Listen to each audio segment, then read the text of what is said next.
Assalamualaikum warahmatullahi wabarakatuh. Alhamdulillahirabbil alamin, hamdan wa sholatan amma ba'du. Yang saya hormati Romo Kiai Haji Muhammad Idris Jamaluddin beserta Ibu Nyai Haja Muhimah Falasifah selaku pengasuh Pondok Pesantren Al-Muhibbin Putri. Yang saya hormati Dr. Hanifuddin Mahdum beserta Ibu Khairatul Idawati selaku pencetus gerakan aksi pasti literasi. Yang saya hormati Bapak Ahmad Nidomi selaku Mudir Madrasah Diniyah Pondok Pesantren Al-Muhibbin Putri. Yang saya hormati pula kedua orang tua saya beserta teman-teman yang berbahagia. Nama saya Rifda Suhaila. Di sini saya akan menjelaskan tentang bahaya kejahatan riba. Langsung saja masuk asbabun nuzul Quran surat Al-Baqarah ayat 278. Dulu di zaman jahiliyah ada dua orang yang bersekutu, yaitu Al-Abbas dan Khalid bin Walid. Mereka memberikan pinjaman riba kepada sebagian Bani Thaqif. Kemudian setelah Islam datang, Al-Abbas dan Khalid bin Walid masih memiliki hasil pinjaman riba yang sangat banyak.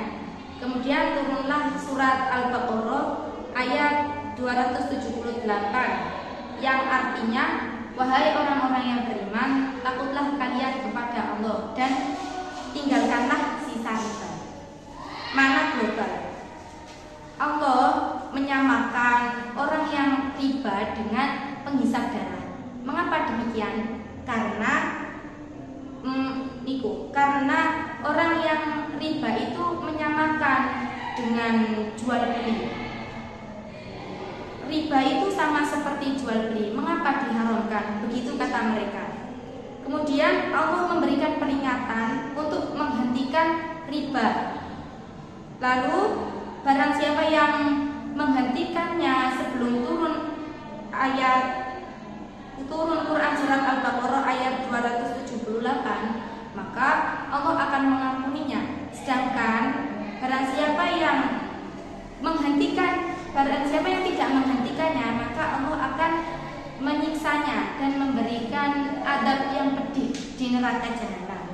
Kemudian Allah mengancam mereka bahwasanya harta riba tidak akan bertambah, malah justru berkurang, dan bisa jadi kalau tidak begitu ya tidak barokah.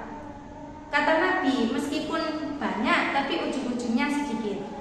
Maka dari itu kita harus memberantas riba dan menghentikannya sebagaimana Quran surat Al-Maidah ayat 100. Kandungan hukum. Yang pertama, riba manakah yang diharamkan? Yang pertama ada riba nasi'ah, yaitu adanya tambahan ketika sudah jatuh tempo. Ini menurut Imam Ibnu Jarir At-Tabari sama seperti riba di kalangan jahiliyah. Kemudian yang kedua ada riba fadl, yaitu riba yang barangnya sama tetapi adanya lebih. Jadi kedua riba ini riba yang diharamkan. Yang kedua, apakah riba yang sedikit itu halal, dan apa yang dimaksud dengan berlipat ganda dalam surat Ali Imran ayat 130. Riba yang dimaksud sedikit itu kurang dari 2 atau 3%. Jadi yang dimaksud banyak juga itu 2 atau lebih dari 2 atau 3%. Jadi riba yang sedikit itu diperbolehkan. Kemudian ada beberapa sanggahan. Sanggahan yang pertama itu tidak ada syarat mengenai keduanya. Yang kedua, sanggahan yang kedua, meskipun sedikit ataupun banyak itu tetap tidak boleh, tetap diharamkan. Sanggahan yang ketiga itu masih bingung antara memakai surat Ali Imran ayat 130 dan surat Al-Baqarah ayat 278. Padahal meskipun banyak atau sedikit, meskipun sedikit atau banyak itu tetap diharamkan. Itu yang benarnya. Hadis riwayat Jabir mengatakan bahwa hal riba seluruh apapun yang bersangkutan dengan riba itu diharamkan, meskipun sedikit atau banyak. Lanjut, tahap pengharaman riba. Yang pertama, dalam Quran surat Ar-Rum ayat 39. Jadi di sini tidak ada peringatan ataupun isyarat, tetapi hanya murka Allah. Yang kedua, Quran surat An-Nisa ayat 160 sampai 161. Di sini adalah isyarat tentang riba, untuk menghentikan riba. Yang ketiga, dalam Quran surat Ali Imran ayat 130 itu menjelaskan, Allah menegaskan bahwa riba diharamkan sebagian saja, belum seluruhnya.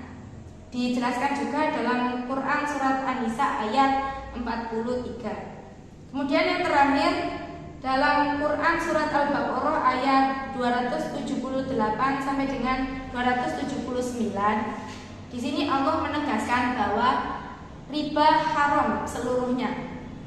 Jadi Allah itu memberikan tahapan untuk meringankan mereka. Jadi enggak langsung mengharamkan, tetapi perlahan untuk mengharamkannya, untuk menghilangkan kebiasaan mereka, masyarakat jahiliyah.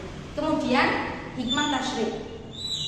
Jadi hikmahnya kita dapat mengetahui bahwasanya riba itu merupakan dosa yang besar, seperti yang saya jelaskan tadi. Jadi riba itu nanti bisa tidak berkah, hartanya berkurang. Sebaliknya dengan sedekah, itu kalau sedekah hartanya bertambah atau barokah. Sekian dari saya, mohon maaf bila ada salah. Akhiran, assalamualaikum warahmatullahi wabarakatuh.